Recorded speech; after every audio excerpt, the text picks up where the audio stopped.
coming up on the Greg and Tim Show podcast? Oh, beach, baby. Give me the sand in my toes. Like this joke that I was raised in the woods by hippies. It worked good for a long time, right up until it didn't. I wish I was a messenger and all the news was good. I wish I was the full moon shining off of a Camaro's hood. Oh, good Lord. It was COVID times. That sounds terrible. That's how we start the show. Get your earballs ready. Welcome to the Greg and Tim Show podcast. Take time to sit back and relax and enjoy the show. Here are your hosts, Greg and Tim. Tim's wrote a intro, and he's going to read that real quick. Yeah. Well, I did not write an intro. That's 2 for 2 with no intro. Not only did I not write an intro, I asked him a question before we started the interview, which was one of your questions. Anyways, welcome back to the Greg and Tim Show. As always, Tim, Greg, and we have a guest with us this week. His name is Matt Ivall. Am I pronouncing that correctly? Yep, that's correct. Yeah. Matt Ivall. He is a local musician and a multi-talented person. We're going to get into a few of the different things that he does, as well as some of his new music right now. Have you listened to some of the music? I have, yeah. Yeah, which one? I like that. It was part of the intro. He's got a really good memory. He just doesn't remember things. What Are We Waiting For is one of the new ones. That's right. Second song is the other one. And you've got some older stuff, but these are your two newest ones. That's right. Yeah. Welcome to the show, Matt Ivall. Thank you very much. Thanks for joining us. It's been a little bit of a work in progress. I think we reached out in August. Originally, we were going to get you on here, and then you took Hal Anderson instead, and Hal Anderson chatted with you for a little bit. Life happens, and I guess it was meant to work out the way that it did, so I'm happy to be here. For sure. And we have a mutual connection with Matt, correct? Correct. Yeah. Yes, you do. Yeah, Alyssa says to say hello to you guys as well. Nice. Yeah. So is she still out there firing off all your emails for getting your music out there? She definitely takes the tip of the spear when it comes to pushing things forward for me. Yeah. She's very good at it. Has a lot of networking in the city and in the community. Yeah. And so I'm very lucky to have her as my she champions me as I champion her. For sure. She sent me a text message. This was back in August. I think I was driving back from Minneapolis, or I was driving from somewhere, and she said, "You got to get Matt on the show. He's got 2 new songs coming out, and here are the songs." And she sent me the songs, and she sent me the interview with Hal, and just to and I was like, "Yeah, for sure. Let's get in touch." We tried a little bit, and then summer happens. Yeah, and it was meant to be. Winter this way. happens, and all that kind of stuff. But how have things been going since August with your music? It's been going very well. I continue to sporadically pop up and do shows kind of here, there, and everywhere. Yeah. I do mostly acoustic stuff anymore. I was in a band for about 10 years, and everybody kind of got a haircut and a real job, so to speak. And you just got the haircut. Yeah, just the haircut.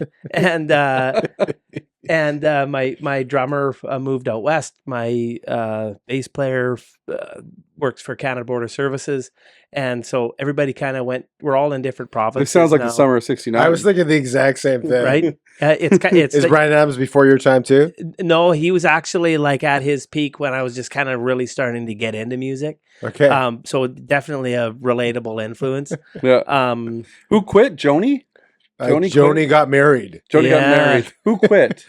Jimmy quit. Jimmy quit. And Joni got married. Bravo. So let's give you a shout out to your drummer, because I know Chad Armstrong, Chad the Lad Armstrong, and Matt. That's a great name, by the way, for a musician. Chad Armstrong. Chad Armstrong. He's a drummer. Wow. Yeah. Chad Armstrong as the drummer on drums. Chad Armstrong. Right. He's a beauty, and he's a very good songwriter, lyricist, and he's when it comes to the songwriting process. He's always been somebody that we bounce our ideas off of one another and collaborate a lot there. He's a very good musician. Yeah. And you said your bassist was Matt Ashworth. Matt Ashworth. Again, another great name. That's a Matt Ashworth. right out of that. Solid name. And you got 2 Matts in the band. Yeah. So it's kind of it just all works together. Yeah. It did. It worked good for a long time, right up until it didn't, and then as And then they quit and they got married. they moved away and did their own thing, and musically from there, I sort of transitioned into doing more acoustic, folk CanCon stuff that's more suited to kind of my background and my style. Yeah. Yeah, I was talking to Allie a little bit, and I was saying, like, it sounds very much like what's coming out these days. Noah Kahn, who's very, like, folky and acousticy, but also has that rock sound to it. Like, your sound is very similar to that. Who would you liken yourself to as an artist? As an artist or influence? You know what? I would have to break that into two columns, like, because I came into music in the 90s, the grunge scene was big for me. I listened to a lot of Springsteen, I listened to a lot of Pearl Jam. Nice. I listened to a lot of Red Hot Chili Peppers, Anthony Kiedis as a songwriter, and through his experiences. His drummer's name was Chad too, I think. Yeah, They're all Chad. Chad Dangus, maybe. I'm probably wrong about that.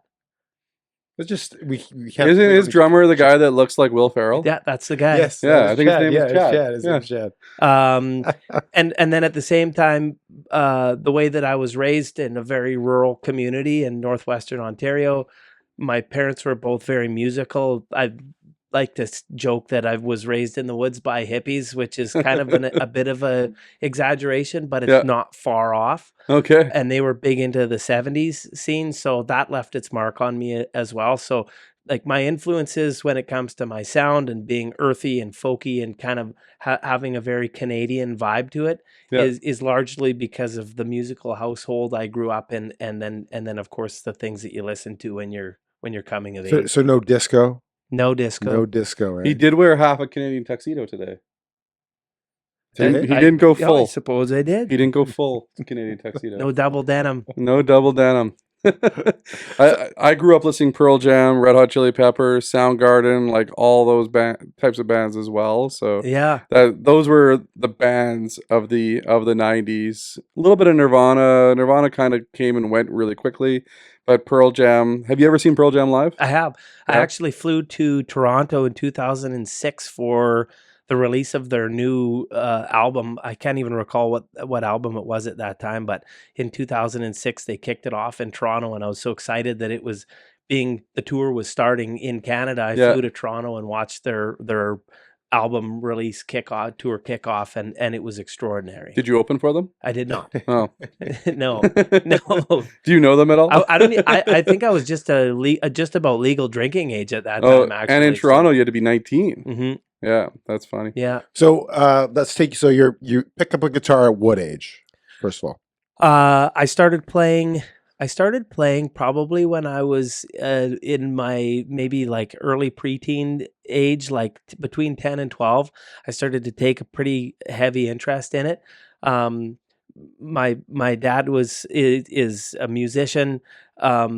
Although not a professional one, he is definitely he's very musical. Okay. My mother also was in a band called Country Rose for a number of years, and they sang what genre? They sang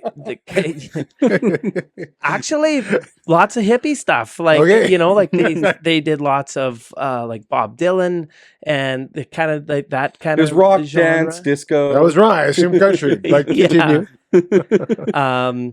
And so like growing up, there was always a lot of kitchen table gatherings, lots of neighbors and other musicians coming and singing, and I was always the kid at the top of the stairs that was listening intently to all of the hooting and hollering that was taking place at the kitchen table, and that fascinated me. Yeah. So that was the kind of the beginning of it for me. So you grew up in an atmosphere that's musical. You become a musician. Do you find after a couple of decades into it, you identify yourself as I am a musician?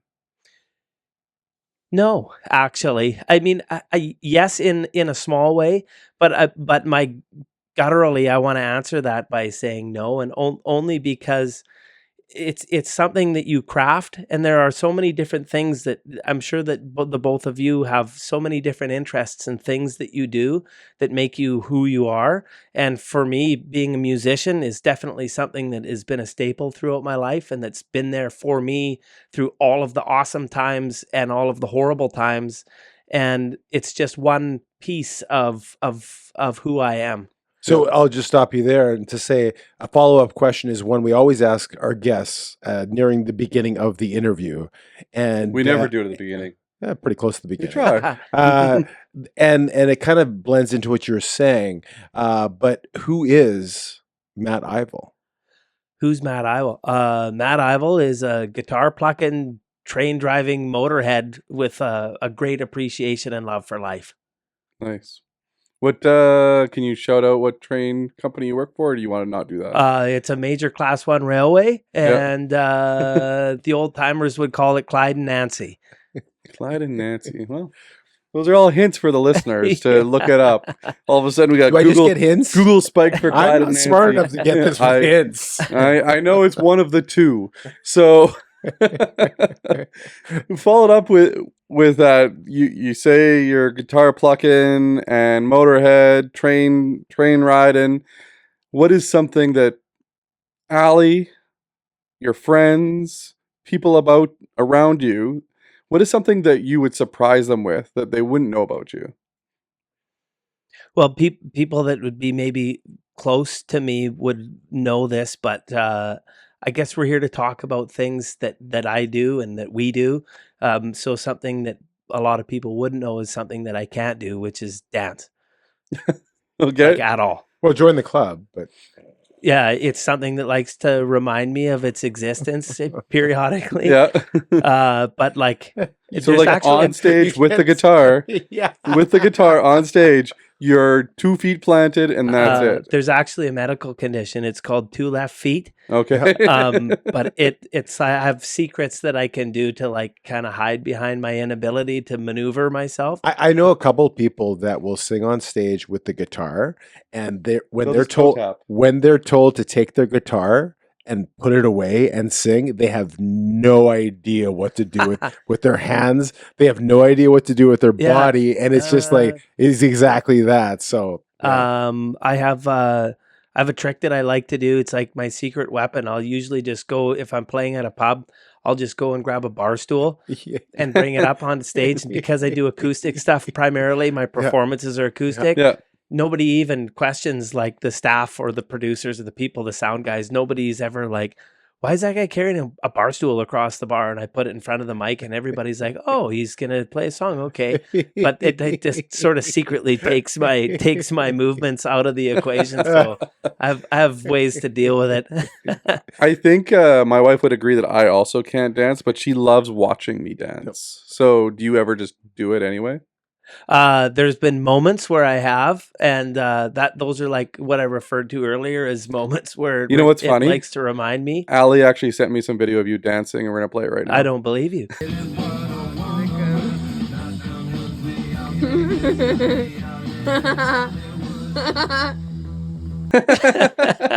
They've been erased. Oh, I will work on that though. I have a friend who claims they are the best dancer, and they're very proud of their dancing. You're gonna rhyme the name? Everybody else I talk to say he's terrible. So, like, if you were to rate yourselves and your ability to dance on a scale of 1 to 10, where would you place yourselves? I'll start 0 for myself. Well, it depends. I'm a 4.5. 4.5. Yeah. I'm going to say I'm a 1. Oh, One time, we had a pole in our hotel room, and I did a dance, and it was. That's a different kind of It dance. was. We're not talking about those kinds of dances. is there evidence of that? There was. And we're gonna There cut was. to There was a that. video, and it's on an old phone, but it's a true story. It's a very true. We were at the Wisconsin Dells, and we got a hotel room, Okay. and it was like a theme thing, and there was a pole in the middle of the room, and I did do a dance, and it was on a phone at one point, and the phone was shaking because my wife was laughing so hard. That's interesting. Yeah. I would have climbed to the top, slid down, and said, "I'm a fireman," and dropped It's the like mic. there's a pole in the middle of the room. You can't like. not dance. Yeah, it's for fun. It's for fun. Yeah. It's so bad, it's good, right? That's the kind of thing that if I would be good at dancing, it'd be because it'd be so bad. Yeah, I give myself 4.5. So you know how to play guitar. When you go camping, do you bring your guitar with you? Yeah. So when you're just hanging out as group of friends in the living room having a chat, does your guitar live in the living room? It does. So does it ever go, hey Matt, why don't you just play us a couple songs? Yeah, that's a thing that happens for sure. You got to read the temperature of the room though, right? Like, Yeah. I don't want to be that guy that just sits down and starts playing because Johnny everybody Cash. hates that guy. You You start playing Hurt. Yeah. I hurt myself. So you're going around the campfire. It's a summer night. You're the guy that's got the guitar. Yeah, when the vibe is there, then it's like, okay, I'll bust it out, or playing the piano at Christmas and like Christmas songs. Oh, you play and the piano stuff, and too? yeah. Okay. Okay, if I have to say, ask one song, and you can decide the song. You're on the campfire. You pick the song. Which song? What's your go-to song? I wrote a song about fishing this summer that I haven't recorded yet. That was kind of my go-to grab song this summer. But second song is what it's second song was such a.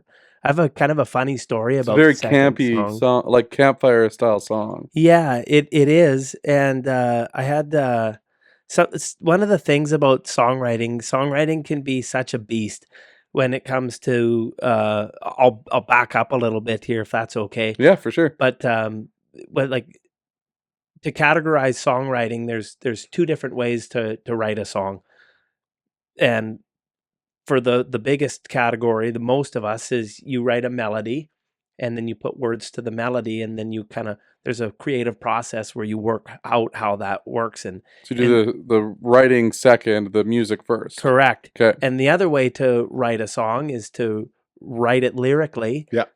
And then put a melody to the lyrics. Like that is the mutant group. I don't even know how you could possibly. It's like stuffing a square peg into a round hole. Yeah, it just doesn't work. happen. Yeah. Chad the Lad Armstrong actually writes his, the Lad. Okay, Yeah. now we know his middle name. He I writes. think it's a nickname. I'm pretty sure. That's an old one. Yeah, but Chad writes his music that way. And I've never understood it. He's quite good at it. Eric Clapton is another guy who writes his music that way. It's a strange way of doing it, but anyway, generally most folks will write a melody. They'll suss it out, and then the writing process begins. That's the most exciting part for me. And second song, I had worked on that melody for some time. When I get a new melody in my head, and it starts to I call it mining for gold nuggets, because you can sense that there's something there, and then you have to go to work and you have to excavate throughout the different licks and chords and structures so that you can find the good hooky bits and try to assemble it in a way that really has impact. And so I'd been working on the melody for second song for some time, and the lyrics of it just completely, like, I think I wrote that song in 20 minutes. And that's odd for me, but sometimes it'll take me 6 Lyrics and music. No, music he had already. I worked on the melody for Yeah. about a week, Yeah. and then I sat down to write it, and it just went like it just Poured out of you. poured out of me, and I was so excited about it. Mm-hmm. It didn't have a name. I grabbed my guitar and I drove into Shannon's Irish Pub. Shout out to Shannon's. It's one of my favorite venues to play. And I did a set on the Jameson stage. And it was the second song that I had played in my set. And I told everybody in the audience, I wrote this today. Yeah. And it doesn't have a name. Yeah. I'm just wanting to feel this out, see how it goes. And I played it. And the reception was so well received. It was so well received that after the show, everybody came up to me and everybody was saying, "Oh my God, the second song was amazing." What was the second song? And so when I was driving home from doing that show, a light bulb went off in my head, and I went, "Well, that's what it's called, the second song." Everybody at the pub that night was going, "Oh, the second song," and so that was how it came to be, second song. That's crazy. Yeah. I love it. Let's talk a little bit more about the writing process. Do you have like a set time. Like today, I'm gonna write from 3 to 4 p.m. and I take a break, and I'm gonna write from 9 to 10. Or do you have a pad of paper and whenever the spirit leads? Oh, and then you pick up your guitar. Like how structured is your writing process? I've learned over the years that the creativity isn't something that you can just call on demand, and for everybody's different. And for me personally, when I wake up in the morning and I'm having coffee and I'm feeling fresh and energized about the day, coffee, pen, paper, and that's when I'm able to extract the best the best work is Yeah. in the morning with a cup of coffee, fresh start to the day, and that's kind of where it comes from. Like even I think that there are building blocks to what makes a good song a good song. There's so much content out there, and there's some songs are great, some songs are just okay, and some songs suck. Yeah. That's just the way that it is. Yeah. But to me, when I'm structuring my songs, there are keys that you have to hit to in order to achieve something that's worthy, Yeah. and it has to have a proper melody that's just something that you can really get behind. And those come out of nowhere. Sometimes they make you work for your victories and in over the course of many months, and Yeah. sometimes they fall out of the sky and they're just boom, they're just there. Yeah. Lyric content is something that depth of lyrics is something that has always had a huge level of importance to me in the songwriting process. Like we talked about Pearl Jam earlier. For an example, one of my favorite lyrics from Wishlist off of the Rearview Mirror album is um, I wish I was a messenger and all the news was good. Hmm. I wish I was the full moon shining off of a Camaro's hood. Yeah. What a brilliant lyric. And the way he sings it too, it's just Exactly. hits you. Coupled with a powerful melody and a powerful message combined, it creates very powerful stuff. Yeah. Do you, and a second question about the writing process for you, and I like to ask musicians this question, especially writers. Do you find that it's easier to write lyrics out of the negative? Like some people like to take their pain and that they funnel that, and that's their best writing utensil. And some people like to take the high points, the joy, and other people are more logical and say, "I'm just going to think about this." Where do you find that it's? I'm sure you've gone through all of them to write songs. What do you find easiest? That's such a great question because it's changed for me a lot over the years. As a younger man, when I would write a piece of music, I would tell people that it had nothing to do with myself personally or what I had going on in my life. And I quickly learned that that was 100% false. Through writing a piece of music creatively or saying, I'm going to write a song about this, your subconscious bleeds through the pen, whether you want it to or not. Yeah. And what I've come to learn through years of writing is that that's not something that I have access to. Your subconscious is something that you can access through fight or flight moments in life, or like something crazy is happening, but your subconscious is generally locked away. Yeah. And through the writing process, and this is one of the most fascinating pieces for me, is that it is an absolute direct connection to my subconscious, and the things that I have going on in my personal life directly translate to the page, and it's totally involuntary. So, I wrote a song called Sarah's Kitchen, and the second verse is, I've got a spring in my step and a song in my heart. Yeah. They said, you can't take it easy. You should take it easy, boy. She ain't the queen of hearts. But I can't steer the ship and I can't reach the wheel. It doesn't matter in the end how I feel. And so that's not a verse that you can write from a place of anger or hate or a low place, right? So lyrically speaking, where you're at and how you're feeling, it definitely translates to the page. And I love that. I love that creative piece of the songwriting process. So you would consider yourself like a Canadian folk Am I in the right genre Oh, here? yeah, Canadian absolutely. folk, kind of country, kind of like just more Canadian style that way. Yeah, Was rock a bluesy. was I've been Tragically Hip part of your influence Yeah, growing up? definitely. Yeah, I listened to a lot of hip. Ian Thornley. There's also a Canadian musician, Harry Manx. He's from BC. He passed through here 20 years ago, and I was hooked on his music immediately. He had a pretty substantial influence Okay. on me as well. So with the hip, they're very Canadian. The latest World Juniors, they played Courage every time they scored a goal. It gets like it hits you in the feels as a Canadian when you listen to the Tragically Hip Yeah, sometimes, right? When you think of your music, what songs or what are you trying to um get out of people when you play your music? What are the emotions you're trying to convey? I guess it depends on the vibe of the piece. Hmm. Like What Are We Waiting For is a fun, upbeat song that makes it's uplifting and it's happy. Yeah. And that was its purpose is to help people, to get through adversity with an optimistic outlook. Yeah. And so that piece for me is like but at the same time, sometimes writing sad songs is something that has always come very naturally to me. Yeah. And in order to write a happy, upbeat song, I have to put in conscious effort in order to achieve that goal. Mhm. Whereas if I just let everything go the way that it went on its own course, they'd probably all be sad.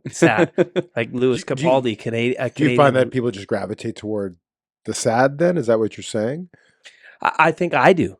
Okay. Yeah, I think I do. And that's like it's just a kind of a default.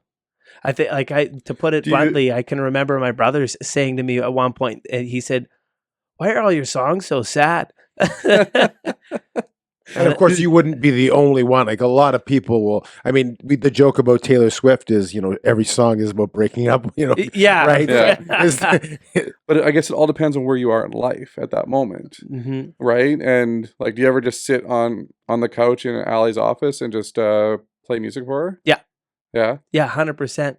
Yeah, it's how she became my girlfriend, actually. Yeah. I can tell that story. Yeah. You got to tell the story now. Oh, good Lord. Well, it was COVID times, and I was a new Manitoban, and I like to joke that we met at the dentist, but that's not true. We actually met online, and she came Is that up. something everybody knows?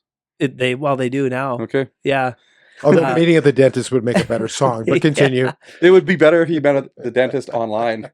The online Because it was dentist. COVID. You couldn't Yeah. go to the dentist. Yeah. Anyway, Go ahead. we'll go. And she came out to my house. Her mom actually dropped her off, and I invited her mom in for dinner. And I think that was just like me being me or whatever. You knew her mom already? No, I'd never met either of them. Okay. And so Alyssa came to my house for dinner. What'd you Okay. cook? I made trout chowder. Yeah, an old Rainy River recipe. Okay. That's a good one. Yeah, fresh lake trout chowder, and which she enjoyed or said she enjoyed. She actually can't stand trout at all. But And she, her mom, like does it. her Yeah. mom love trout chowder? I don't think so. No.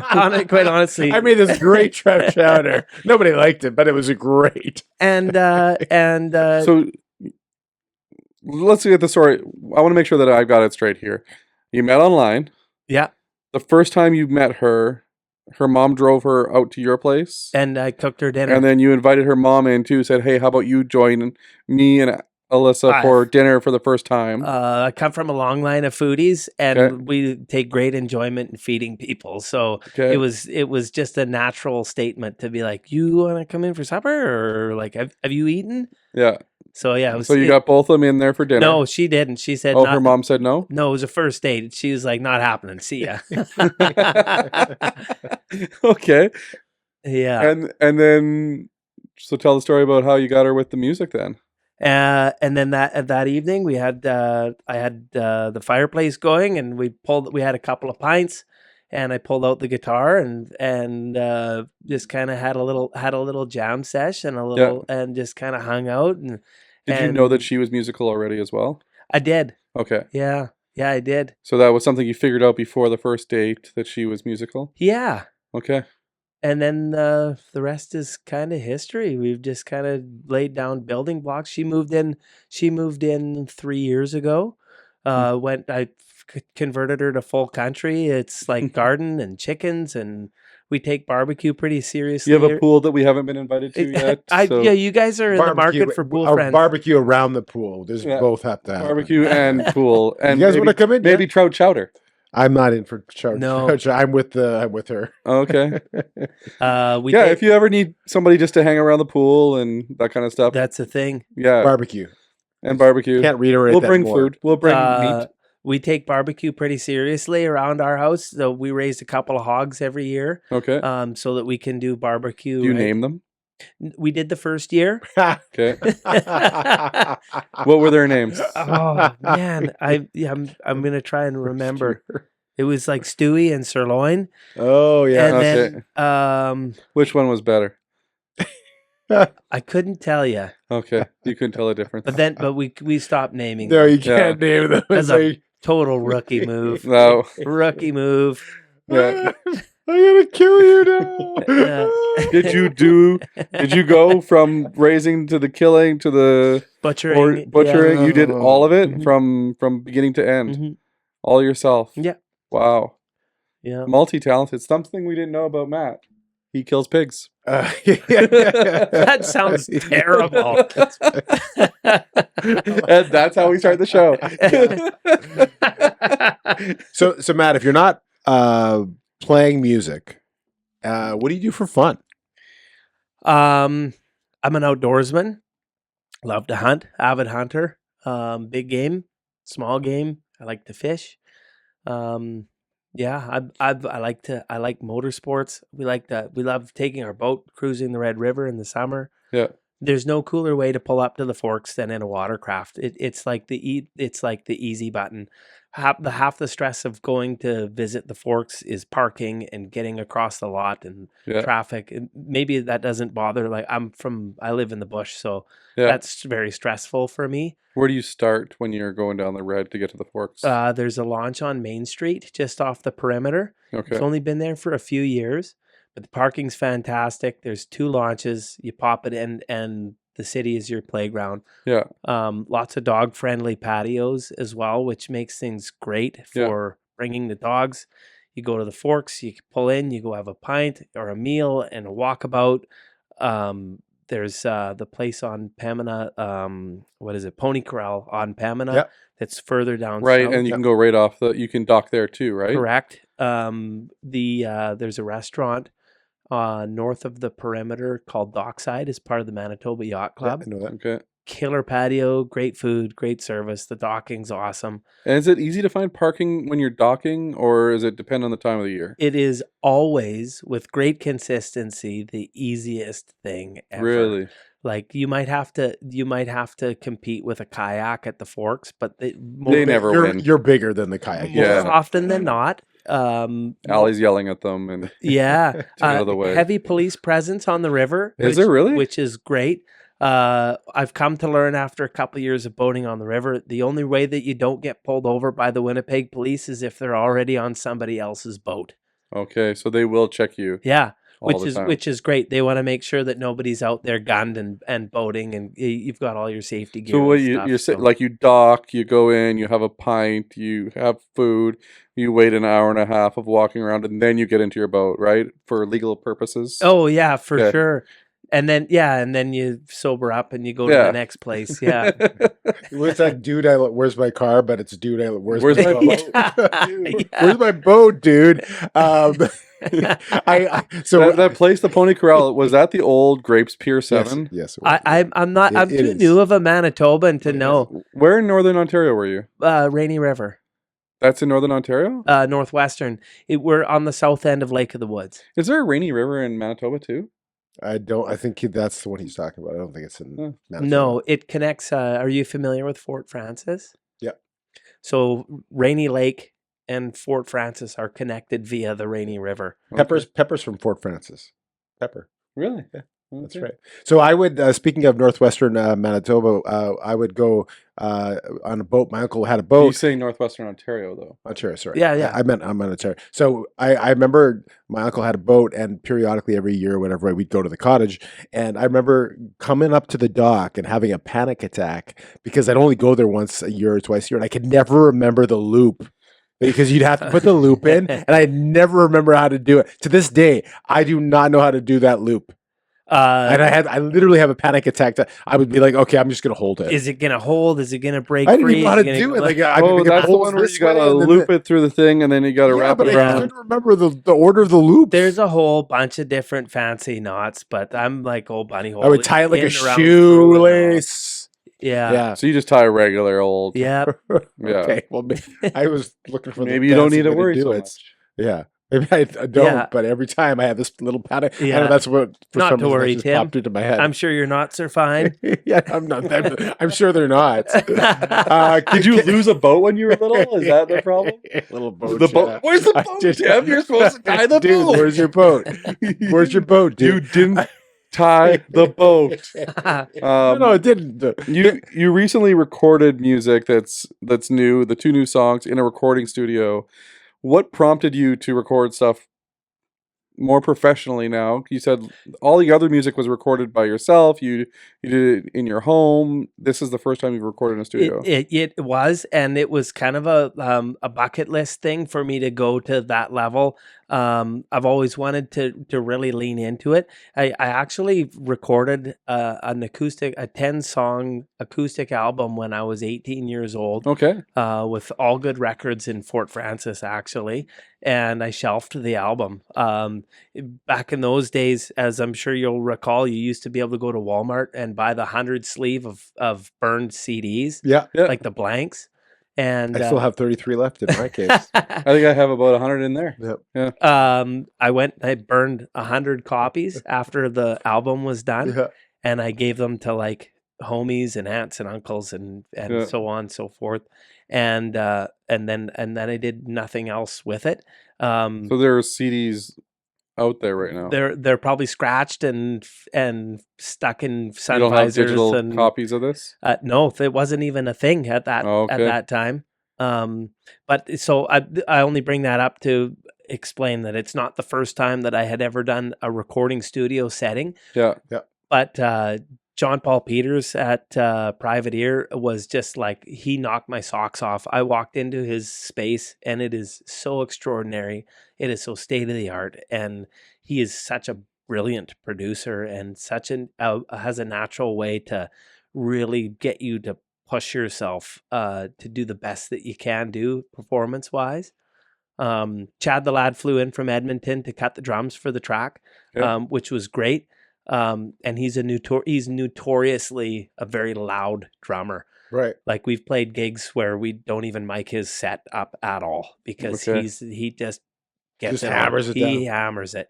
And JP was actually able to get him to play quietly, which is the first time I've ever seen that in my life. So when you were in a band, did you play rock? yeah. So it was more rocky? What was the name of the band back then? The name of our band was This Side Up. And it was kind of a silly name. We were playing the high school Valentine's Day dance, and we were a garage band, and we needed to come up with a name, and the garage was full of boxes. Yeah. And one of the boxes this said side this up. side up. Yeah. You were called Fragile. It was either, Actually, that wouldn't have been a bad name either. but that's Fragile Yeah, Fragile. That's not Yeah. a bad name for a rock band. or Kitchen. anything on the kitchen appliance. I don't know. Well, no, like the box. When you move, you put the room, living room, kitchen. Oh, but that's not on the like you add Right. that. Band names You are a could write- weird thing, Mhm. right? Like sometimes you get the wackiest band names, and sometimes the earthiest ones. Like there's a very wide spectrum of reasonings behind band names. There are some crazy stories that I've heard on documentaries on how groups got their names. Yeah, Yeah, It is cool to hear though. Like you just were in the garage and you saw a box. Yeah. And this side, I would have thought you stole it from like Silver Side Up, or you know what I mean, Yeah. like different albums that were out at that time or something. But just to see it on the side of a box, It's nothing fancy, but neither were we, and it was just one of those. We're like regular dudes that do regular stuff, and it was the name fit the bill for quite some time, and yeah, it was we had a lot of fun. did you do covers? Yeah. Yeah. Who would you cover? We covered like at that time it was all the rage was like Blink 182 Okay. and like Bush. I can remember doing like lots of punk covers of Johnny Cash songs Okay. and kind of Rolling Stones and stuff like that.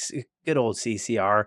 And there was always yeah. Bad Moon on the Rise. yeah, There's a bathroom on the right. On the right. yeah. Yeah. Can we get into a little bit more about riding the rails? Do you have a job with the company that we can't name? That one of the two, Clydesdale. Well, yeah, Clyde Nancy. yeah. What do you do? What's your job entail? Were you gone for periods of time? What do you do there? I'm a locomotive engineer. I work extended run territory, so I think there's a threshold for what's considered extended or single, but it's jump on a train, gone for a day, stay at the away from home lodging facility or your away from home terminal. Yep, if there's one provided. If there's no bunkhouse, then hotel. And then you rest up and you jump on a train and you bring it home the next day. So I'm ignorant about what you do when you actually operate. You operate the train? Correct. Okay, so are you like pulling levers? Yeah. Are you have a steering wheel? Like brakes, what does it look like? So getting them going is easy. It's stopping them that's the hard part. Okay. So like just a regular day in at work would be to go to the terminal, meet with my conductor. His job, the guy that has to be outside. He's the outside guy, but also doing paperwork, lining up, lining up all of your paperwork, talking to all the authorities, talking to the dispatcher, talking to all the yard masters, making sure he's basically planning everything out for your train. Right. And then we build it. Unless it's already been built, then we just get on it and we hook and book. What do you mean build it? So generally speaking anymore, our trains are usually right in and around 10,000 feet long. And so because the infrastructure at our terminal is set up for trains, they used to be under 6,000 feet. Right. And with technology, the way that it's worked out now, they have units, locomotives placed throughout your train. So we have the capacity to haul a lot more, which makes things a lot more efficient. And so our trains are way bigger. The infrastructure is set up for smaller, shorter tracks. The trains going out of the terminal are much bigger, so it requires 2 tracks to house them. So generally, building a train entails doubling up 2 tracks, setting a locomotive in the middle, linking it all up, lining up your departure and going. Yeah, so you have to actually walk the line of the train, or is that just the conductor that has to do that? Just the conductor. Yeah, so you got the easier job of the two. Yeah. Especially in the winter. The warmer job. Yeah. Until you got to stop, then I have a harder job. Then you have the harder job. Yeah. My brother is an engineer as well with one of the companies. I don't know if it's the same one or not. Okay. But I've heard stories. He used to be the conductor, and then he became the engineer. Yeah, same with me. I've been with my company for 18 years. Okay. And the first, I'd say 7 years was the same thing. And then you gradually work your way up. You started in Northwestern Ontario? Yeah, that's correct. How do you become a train conductor? You go to school? So the company that I worked for did all the training. Okay. They have a campus locally, and they have a training facility. They give you all of your credentials and your Canadian rail operating rules, transportation of dangerous goods, because we move a lot of nasty stuff. Mm-hmm. And then from there, it's a seniority based craft. Right. Yeah. It's a good old blue collar job. Yeah. Very Canadian, though. Very Canadian, very Winnipeg. Yeah. We've got the second largest rail terminal here in Winnipeg. It's in Canada from coast to coast. Yeah. And one of our subdivisions is the largest port of entry in the country. for intermodal traffic. So Well, it's a yeah, busy place. So Winnipeg was supposed to be the hub of North America. Winnipeg Right. was the hub. Well, of North geographically, America. I mean, it's pretty much No, and then the plane. As soon as No. the plane took, No, you didn't want to know what changed it? The Panama Canal.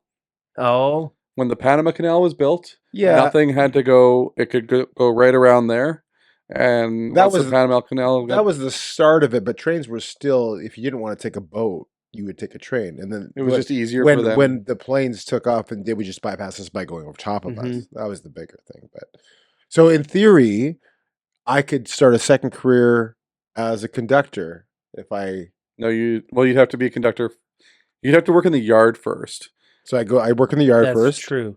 because For how long now would I it's have to work in harder the to yard? become a conductor. So with my company, there was a hiring freeze from 1992 Okay. to 2006. 2005 they started up again.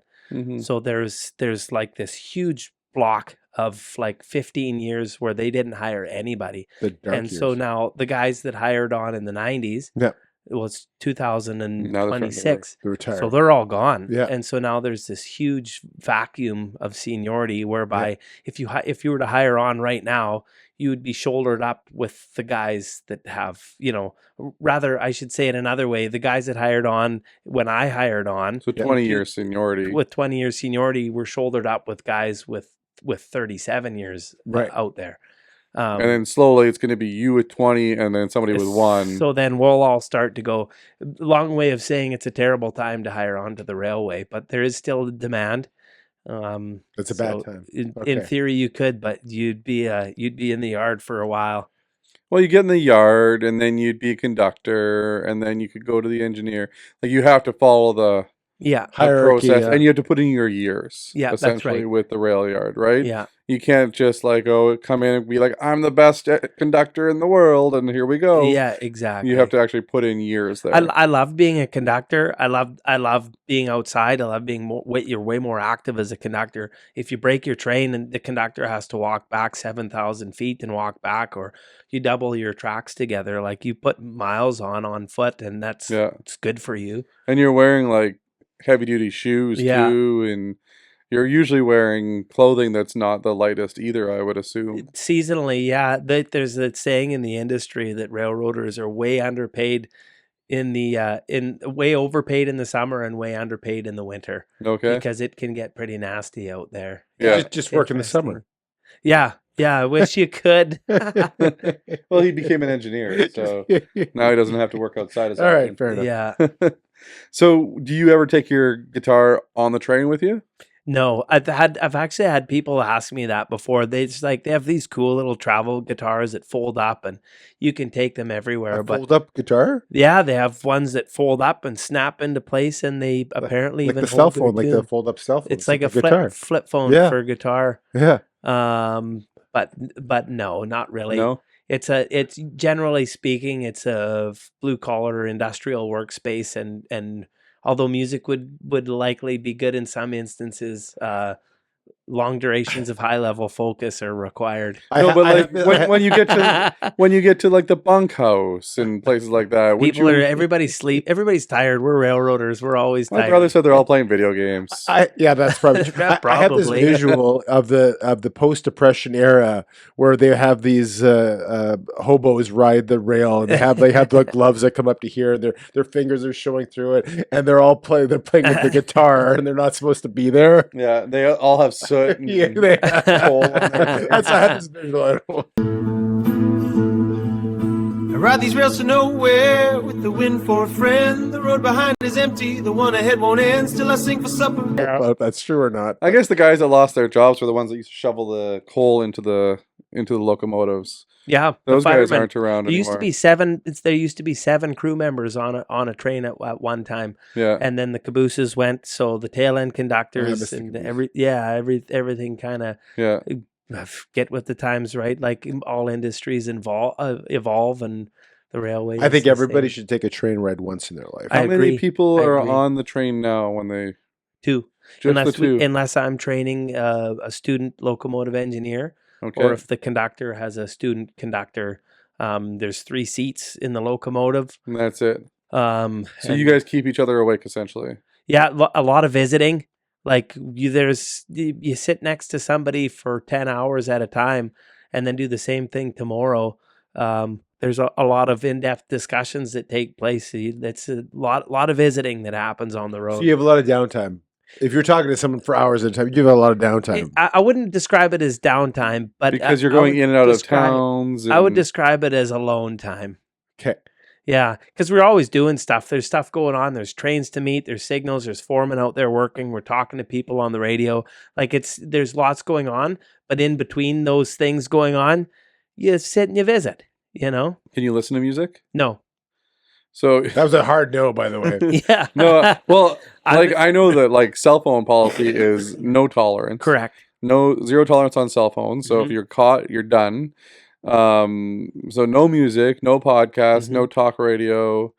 So it's just you and your thoughts, or you and the other person that's with you thoughts. Yeah, that's correct. Is there certain people that you dread? Oh yeah. Yeah. You know what? I would rather I'm not saying to name anybody. Oh no, for sure. We rhyme people on the show. By the way, their names. I would rather have the worst trip of my life with a solid guy. Yeah. Than have the best trip of my life with Tim. With an idiot. Okay, wait, yeah. Okay, what's the worst trip? What's the worst trip? What's the worst ride? What's the worst trip? Yeah, like you say, I'd rather have the worst trip. Not the best guy. Not the best guy. But what's the worst trip? What does that look like? Oh man, it can get pretty wild out there. Like trains break, locomotives malfunction, heart of winter. In like worst trip would be like I'll have an instance. We had a train. I've had locomotives catch on fire. I've hit rock cuts. I've hit vehicles. You have like fatalities are a pretty standard thing in the industry that nobody really likes to talk about, but it's a thing. Yep. But like we have a cab company that's exclusive for rail crews, moving them from terminals and stuff. Like if you have eastbound traffic and westbound traffic, obviously if there's 10 westbounds that go to say Sioux Lookout and that next day there's only 6 westbounds, well now you have a deficit of east to westbound, so you've got 4 extra crew members sitting at the bunkhouse. Yeah. What do you do with them?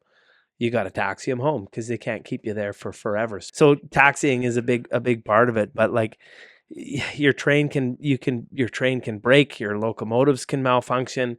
You can get caught out there in the middle of nowhere. The railroad tracks that you mentioned that you used to go to Manaki, there's a lot of Canadian Shield between here and Manaki where there's no road access. There's no a whole lot of nothing but the Great Canadian Wilderness. So if something goes wrong, you're not stepping on a road. Yeah, you're stepping in the deep snow if it's in the winter. Exactly. Yeah. 6 feet Heaters can fail. We had this. There's by rule you're not supposed to have a single locomotive for winter operations, and I was hauling a drag of grain empties from Thunder Bay back to Fort Francis, and our heater failed right on our departure. And it was an old 2100 that had the flat facing doors in the front, like not the big steel double doors on the modern locomotives. It was like the old flat faced locomotives.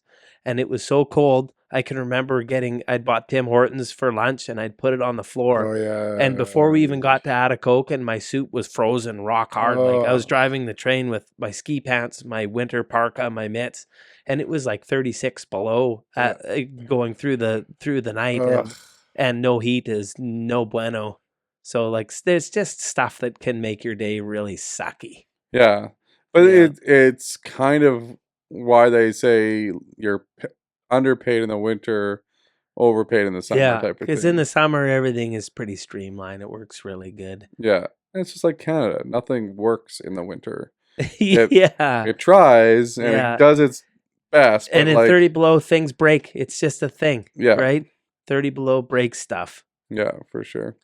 In terms of like your rail career and your musical career, do any of them influence each other? I think so, in a way. I'm a good old blue collar union man, and when it comes to songwriting, I think that lyrically and musically, they both coexist in a way they're similar to one another in a way.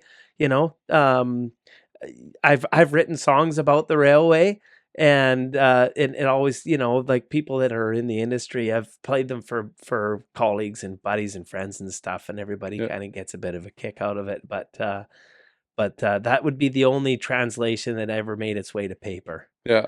Do you want to go into the game? We like to play a game with people. Definitely like to play a game with Okay. every one of our guests. I like games. I'm interested to see what the game is.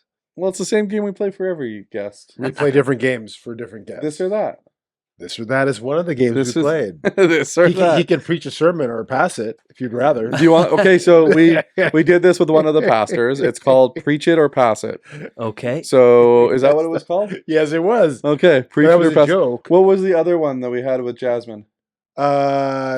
Is it Make Believe or Maple Leaf? Maple Leaf. It's a So history that was another versus game. made up a headline or Make something Believe that or actually Maple Leaf? existed Okay. on the media.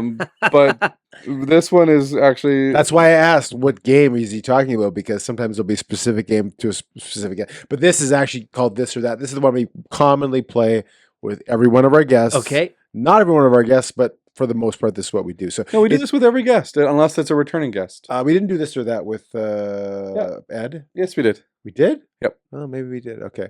But it's very simple. It's either you pick one thing or you pick the other. Got it. But the key thing that I always have to remember to tell our guests that Greg always reminds me of is when you pick one, the other one ceases to exist. So if you said my mother or my father, if you picked one of them, the other doesn't exist. Okay, and so you pick the one up and you move forward with the next thing, or is it just They don't They're have very anything separate. with each other. They're not connected It's to each just- other. And you can decide to go into in depth about something if you feel really strongly about And something. you cannot pass. Yeah, you cannot pass. And you cannot change your mind on anything. You have to answer. None of these are So particularly. like if you pick one, the other one disappears. they're forever. not bad. Don't worry about it. Yeah. The first one we know the answer to because he sets us up properly. Apple or Android? Apple? Well, we knew that Well, how do we know that? because you talked to him before. You know exactly what he's going to be. No. Although I have looked behind both curtains, and I'm definitely team Apple. Yeah, Yeah. I'm on I've a only losing talked to streak. him on Instagram, so I Yeah. don't know if he's The blue bubble is a status thing. Yeah, they only play Yeah. with each other. They don't play with the other phones. Yeah. Tim has Stick an with Android. us. Yeah. Okay. Continue. Next one. Beach, laying on a beach or going for a hike. Oh, beach, baby. Give me that sand in my toes. All right. Fair enough. Okay, you're 2 for 2. Best beach in Manitoba? Ooh. I haven't explored a ton. The only beach that I can say that I've really been to is the one in Gimli, just on Main Street there. What a charming little town that Is that is. Winnipeg very nice. Beach? Yeah. Is that what it is? Winnipeg Beach? Is that what it's called? I There's one? believe- Winnipeg Beach is south of it. I think Gimli's a bit north, but Yeah, their but town the beach is deadly. The beach that's in Gimli. I know what he's Okay. talking about. It's a very nice place. I like Gimli. Yeah. Why don't you build a beach in your backyard? It could. Just put the pool in the ground. That would be a good Build a idea. beach around that. It was a terrible idea. Acoustic set or full band? Oof, acoustic bit just because Tony Chad the lad is out. He does not exist. he can be on the cajon. No. I think that's classified. as He is correct. You can't have the acoustic percussion. Yeah, you definitely can have acoustic Okay. percussion. When you start playing guitar in your living room with your friends around, just shout out the first name that comes to mind, okay? You're playing the guitar, your friends are around. Who's the first person to start playing the bongos? Oh, Chad the lad, 100%. Okay. He can. I've seen him literally disassemble my entire kitchen with pots and pans, and start, he can make it sound like an absolute symphony. Like, it's impressive. Are you legally obligated to say the lad after saying Chad? No, but it's a groove that's been carved for Okay. many All right. years. yeah. Just And the curious. fact that he's Armstrong and he plays the drums. Chad Armstrong. I mean, that's Like- cool enough. Yeah. Yeah. Anyway. Yeah. Go ahead. I can't be a drummer. I can't even be in a band with my name. Greg right- Stewart. Yeah, it's like Yeah, it's I not could good. be a poet maybe. It's not good. Writing alone or co-writing in a room full of people. That's actually something that I've never done. So I guess I'll just stick to Old Faithful, cup of coffee in the morning. I prefer to write alone. Right alone. Okay. And going with coffee, if you're having coffee in the morning and you're not at home, do you rather have Tim Hortons, McDonald's, or Starbucks? McDonald's. Correct. Tim Hortons and I Starbucks know. disappears forever. Okay. It's fine. He can make his own egg bites. You know what? I can find peace in that. Yeah, he can make his own egg bites. So far, Does Alyssa know that I wiped out the Starbucks chain though? yeah, 'Cause that'd she be- will now. You don't have to pay So $7 far, this for, is what we got so far. We've got Matt living with an iPhone on a beach by himself with an acoustic set, drinking McDonald's, writing alone. So this is where the sad songs. That sounds great to me. This is where the sad songs are coming from. No, it sounds great to me. I'm right there. Studio performance or live show? Live show. Oh Okay. yeah, give me that audience. That's so fun. Hey, we got people again. Finally. Do you like playing slow songs or fast songs with an audience? What pumps you up? Pumps you up more the fast stuff or just like Or the girls ballad? crying? You can't lead. I find I have a hard time leading with a sad song. So I usually start out with something that's Yeah. more catchy and upbeat and fun, Yeah. and then I try to make you cry. Yeah. Okay. I do enjoy That's also what Tim does for the having show. people cry. Yeah. But usually when I'm pitchy on stage. Do But you- anyway, Do you like movies? I do. Are you a superhero movie guy? I definitely geek out on superhero movies. Yeah. Okay. So I just took a stab at the dark at this one, but go ahead. Marvel or DC? Marvel. Just to CGI quality, I think, and screenwriting. They got their stuff got funny around 2018. Their screenwriting took up a lot of humor, and that really elevated them for me. So Batman and Superman disappear forever. I know that's a toughie. Hey, Have you watched all 23 movies Leading up to Endgame. Endgame? there's probably been Have you 20 watched them since. all? yeah. I mean, I'd have to go back a ways, but yeah, I have definitely. Right. Okay. Netflix and chill or romantic dinner out? Romantic dinner out. But are you a night owl or do you love your early mornings? I like to get up early. Okay. Yeah. Showers or baths? Oh, can I elaborate before I? Just say No, it then you elaborate. can- Say you the have to answer, say then it, you then can you can elaborate. elaborate. That's the rule. Showers. Okay. Yeah. You want now to you can elaborate. Yeah. Thank you. You have my permission. You know what? I grew up in an old farmhouse, Yeah. and we didn't even have a shower. And when it was tub time, it was everybody ran through the tub. And in those times, in those days, gotta that be was first. just the way that, and everybody fought for the first slot. If you were the last slot,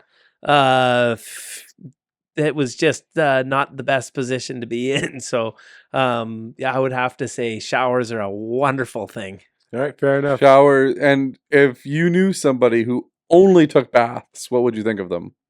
I think that they're probably pretty clean. I don't know. See? That's right. That is a correct answer. If you had a superhero power, and you have two choices, or only two choices, That's it. would you rather be invisible, or would you rather be able to fly?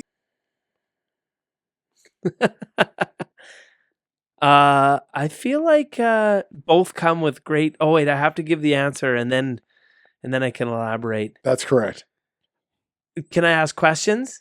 No. Yes. No. He can ask questions. Yeah. Go ahead. Okay. How fast can I clock this flight? Like, You can fly as fast as you want. could I be having a pint in Scotland in I like don't know. reasonable flight time No, or Superman speed. Superman speed? Yeah. I'd take the flight. I have Yeah. no need to be invisible. No, and that's But creepy. what, Yeah, I know. what keeps you on Have you ever the... seen The Invisible Man? Yeah. That went sideways so fast. So fast. Kevin Bacon So got really fast. weird.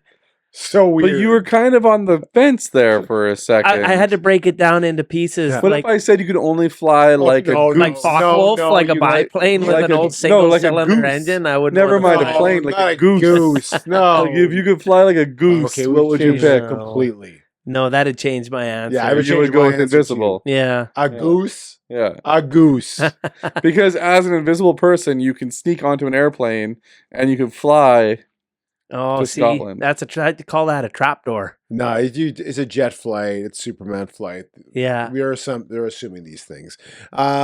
Wait, you just did the last one. It means that We're in we the went out of bonus round. order. We're in the bonus round. Is there a He's bonus finished round? all of the questions. We have the two bonus Okay, so questions. you got 1, 2, 3, 4 Oh, here we go again. and a half, 5, 6, 7. 6 right. Oh, there was wrong So you answers. got 6 out of 3, 6, 9, 10, 11. 6 out of 11. So Yeah, sure. you got Tim's grade in high school. I did not get About that high. 59%. Math was under that. Math Yeah. and sciences were under Yeah, that. you had to make friends with your teacher, hey? I did have to make. I got a 50. Mrs. Clarkson, I got right? a 50. Was it Mrs. Clarkson? I got a 50. This is a true story. I got a 50 RR, and when I asked what RR meant, it went reread. And basically, what that meant was she felt so bad for me, she passed me. And I did not get a 50. Wow. It's a true story. True story. Anyway, I believe it. I've seen you do math. yeah. No, you haven't, because I've never done it. Never done proper math. Oh yeah, sure. Yeah. Yeah. Anyway, so you got the next question there, Tim. We have 3 actually. We have 3 last. 2 are fun. 1 is more serious. Figure out which one's which. If you were going to go on a date, okay, it's Friday night, Saturday night, whatever it is. What are the top 3 places to go on a date for you and your significant other? They could be a restaurant. They could be a destination, locally, like Manitoba kind of thing. What are your top 3? Oh man, we've got a couple of favorites. In at the Forks has Smith. Yep. They've got a killer wine selection. They have the best beef tartare in the city. Full stop. That would be a number 1. Yeah, great answer. There is another. I've never had beef tartare. That's pretty Oh, good. I think I've only had it dude. once, but it's really good. It's very good. Okay. Sioux Soul is a very good spot. I've never heard of this one. Okay. I've heard of it. Never been. Very, very great place. The third one, actually, I think they may have closed, but it was in Nautica. It was on Corridon, I know exactly. Yeah. and the Nautica means to share, and it was a small share plates. It was one of the best dining experiences. He of my cannot life. share food, by the way.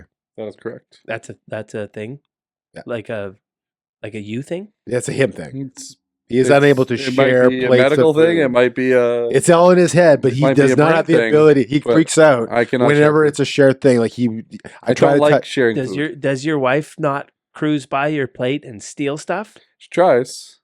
and she knows he better, stabs though. her with a fork.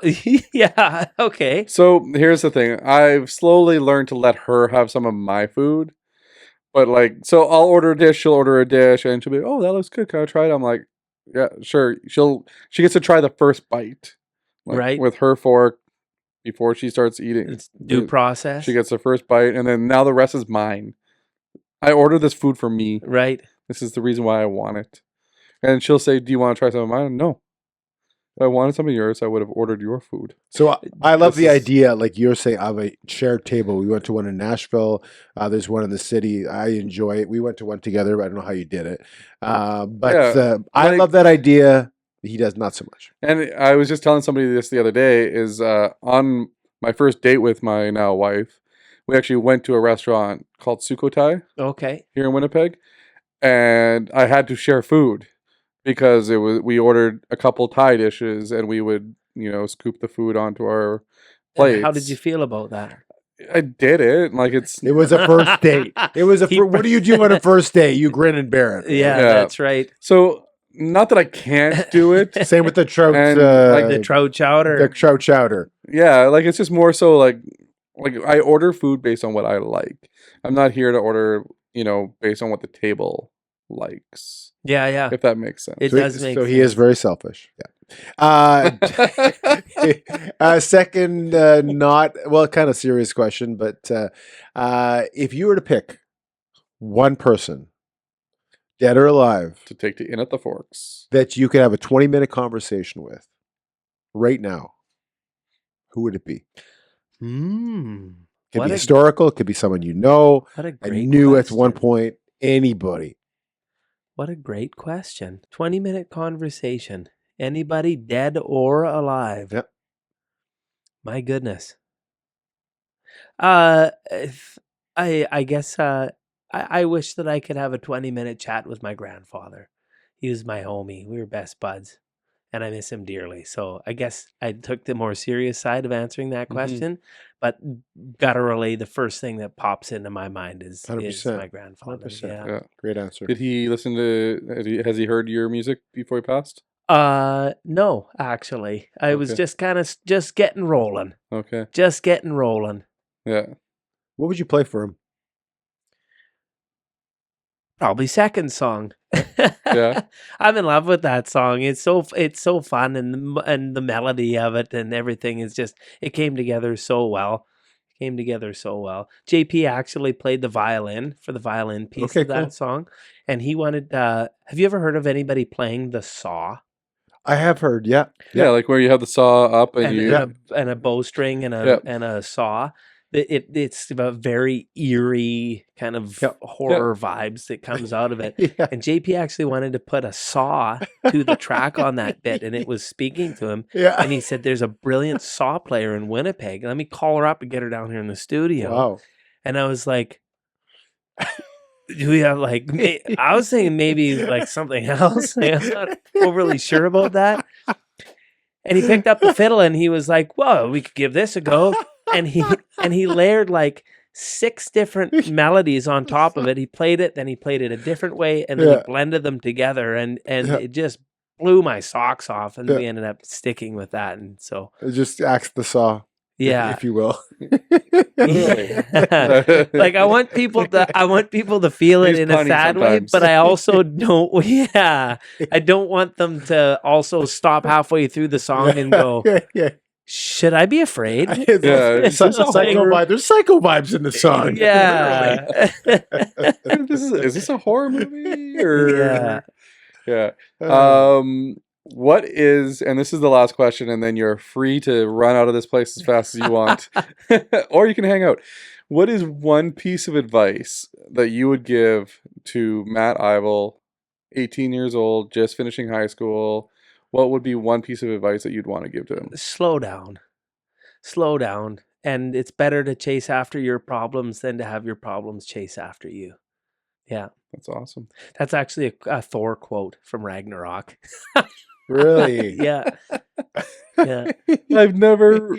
I vaguely remember. I watched that movie. I Yeah. remember It's I one of the watched better that. Thor movies. Yeah. I liked Thor Yeah, it slapped. Ragnarok. Classic rock and slow motion fight scenes is an untapped, amazing realm all into its own. And that's a great reference. I One like of the how- reasons why I love Guardians of the Galaxy too is just the music. That it Yeah, has in that, exactly. There's those movies. tracks that you're like, why am I not listening to more oldies? Yeah, It hits. yeah. I've always said this. The 70s is the most underrated musical decade of all time, and the problem was disco took it over and messed it up. But if you take a look at, it's one of the most underrated. That's my opinion. Yeah, I agree. Yeah. I agree. Awesome. Well, thanks so much for your Yeah, time. thanks for joining us today. It's been You such guys are It's been a great awesome. conversation. We dove a little bit into your music, into your train career, all those things. Hopefully, some of your friends and family that listen to this episode today think to themselves, "I didn't know that about Matt." That's what we Yeah, want to try to get out of you. And my mom now knows that I didn't meet Alyssa at the dentist. So Sorry. sorry, Mom. And then when you come back for the second part of the interview in another couple months, you can make us some of that trout chowder. There you go. There you go, some trout chowder. Do you mind if we play your song at the end of the episode? Oh, I please think it'll do. get copywritten. or Oh no, anything? I own all the rights. You so own all let the her rights? rip, dude. Okay, so stay tuned at the end of this episode here. We're going to play Matt's favorite song, Second song. And thanks again for watching the Greg and Tim Show. If you haven't already, Like, subscribe, share, comments, all the good things. and we've got Matt's stuff linked below. So if you want to listen to his music, if you want to subscribe to him on Spotify, Apple Music, all those fun things. Are you on YouTube as well? I am. On YouTube. All of Matt's links are below, so make sure that you give him a follow. Make sure you give him all the love as well, and feel free to start throwing the comments in there because we'd love to hear the comments of what you think and what you think of Matt's music as well. So thanks again for watching, and have a great day. Have a great day. Thanks for your time. Thanks again, Matt. Okay, thank you very much. Thanks for watching the Greg and Tim Show podcast. Don't forget to like, subscribe, and share with all your friends. Sharing is caring. Left my heart in Manitoba. Heaven knows that I fought for ya.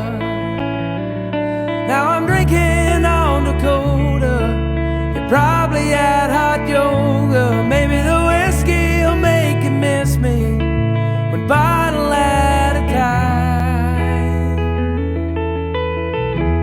Baby, I got you on my mind. Got you on my mind.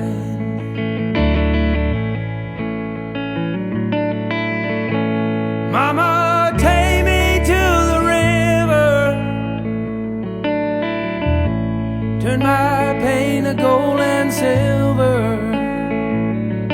If there ain't no harm in asking, have another gin. Save your sorrows for tomorrow, says the devil with his grin.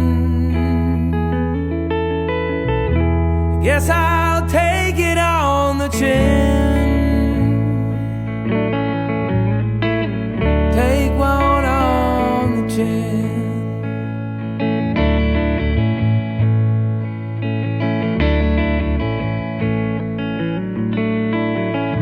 Bye-bye, bye-bye, la-da-da-da-da. Bye-bye, bye-bye, la-da-da-da-da.